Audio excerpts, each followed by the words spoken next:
Hi guys, how are you? Hi, Hi. good.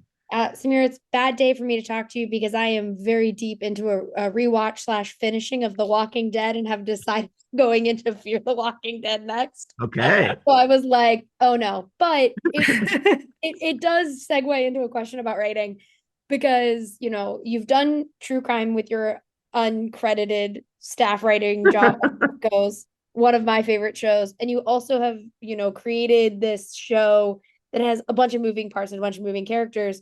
For both of you guys as writers, how does, bringing a true life story to life while also having all these characters, you kind of have to work together and make sure they all have their time. How does it work with you guys as writers? Is there like a strategy that you have to make sure that like you didn't leave this character out on one episode and then she's not there and we're like, well, where'd she go? Kind of. I think the North Star was to make sure that everybody's emotional truth was brought to the surface and put on display. Yeah, it was of course when you're adapting something for TV, you can't include everything. And the real story, Rebecca covered this for 7 years. We couldn't possibly hold all of that in just 8 hours. But if we could capture the feeling that all of these characters had during the time and get close to that emotional truth, then I felt that we can sort of do justice to the reality, so to speak. And yeah, so we made sure we kind of, I mean, literally in our writer's room, we had a board with each character like on a grid, and we're just like every single one of them gets a complete arc. Yeah, The and grid. Quinn, That's what I thought of. The grid. Quinn, I've never felt older than going into a room with the younger girls and them being like, yeah, we were born in like 20. I was like, oh, I'm gonna perish. But they were talking about learning about the 90s, and you also got to direct, and so you get to bring that to life. Was there anything that you were like, yes, I'm bringing this thing from the 90s into this show, no matter what anyone tells me, just because I want that 90s to be in this? It's really funny because I also was like 4 years old. No, I was 3 years old when this crime happened.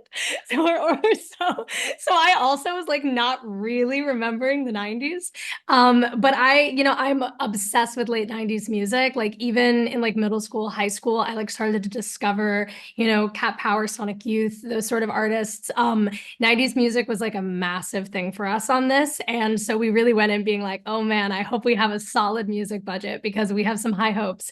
And I think we really got like almost every single one of our Yeah. favorite artists in the show. It's a great soundtrack. So I think those were some details from the 90s that I wanted, but also it's little things. I'm honestly amazed like they let us have so much smoking in the Somehow show, we, which we was the wanted to get a 90s thing. Tamagotchi in there. We somehow didn't do it. Yeah. Someone in the We just had background. the Tamagotchi on set Yeah, we though. just played with them. I love it. And for last quick question, this show is it is a period piece, but it's also a true crime story, and it is dark. But I also love that it has a bunch of women at the center of it. What for you guys is the most exciting part of audiences finally getting to see this? Think, you know, we haven't really seen a story like this on television before, at least not a true story. I was very excited to get to tell a story that had so many like complicated and complex young women at the center, whose plot lines really had nothing to do with the stereotypical like teen girl storylines we've seen, and also really to get to do something that felt bigger than myself, that felt like it had a goal of tackling like systemic violence and like how do we deal with that as a society. Yeah, I think the show will ideally challenge a lot of people's cherished beliefs, and that feels kind of fun. Thank you guys for talking with me. I can't wait for people to get to see it. And Yeah. you made everyone have to look at Lily Gladstone and Riley Keough. And I think that is so Amazing. Thank you. Bye. everyone.